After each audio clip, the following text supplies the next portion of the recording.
All right, so Joe Biden gave his first long-awaited press conference. Yes. The media was so excited. They couldn't wait to ask him questions. And then, kind of a big issue right now, the coronavirus pandemic, how that's all going.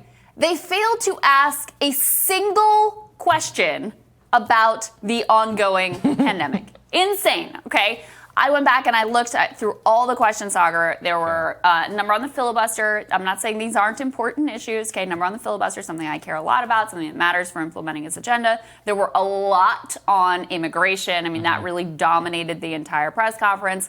There were some other concerns as well, other questions that were raised, but not one single question about the coronavirus pandemic. Yeah, and the economy. Two things which seem pretty important. Pretty important to people.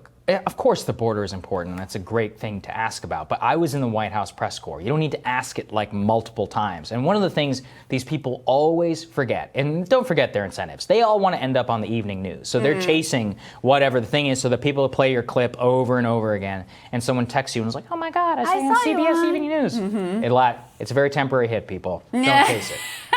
But part of the problem is that that's what they're doing. And then so what happens? They asked him about 2024, whether he's going to run again. Oh, that's right. That was the other one. He's like, yes, I'm running in 2024. A lot, too. First of all, who cares? Especially right now. First major press conference. And a reminder, Biden is gone the longest of any president in 100 years in order to hold a press availability after the Oval Office. He just passed this massive new economic package. Maybe ask about what's coming next. He made his pledge around 200 million shots in 100 days.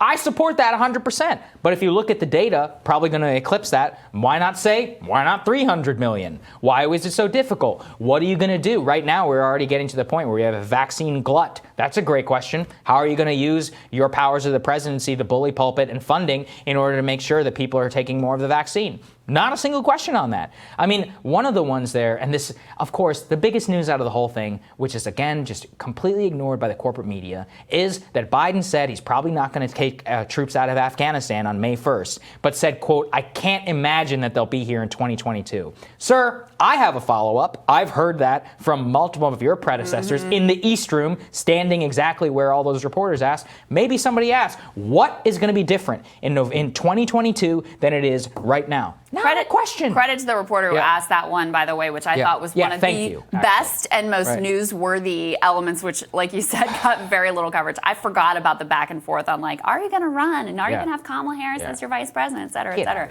I honestly think if you just gathered 30 random people that were on the street, they would ask better questions. I mean, you see this repeatedly when you do these town halls. It's always the regular people who actually ask the best and most relevant questions. But yeah, the press corps, they go all in on whatever is the hot issue of the day that they think is driving their ratings and for the evening news, like you said, so they can get their clips on repeat, and it ends up being fairly worthless for most people. It is completely worthless, and it just shows why. And this is why Biden and the team can get away with it, because what did they start doing afterwards? Ron Klain, the White House chief of staff, and others are tweeting about how media may not be interested in COVID, but we're interested in COVID. It's like, functionally, that's basically the same thing that a lot of the people in the Trump administration did, and they're not wrong. That's which funny. Is that they're focused on the stuff which Americans actually really care about, and media's out here distracting people. It's just so disgraceful. Yep, absolutely. Right. Tomorrow on Rising, Jennifer Holdsworth-Karp, Emily Jashinsky, they're going to be here for Team Rising.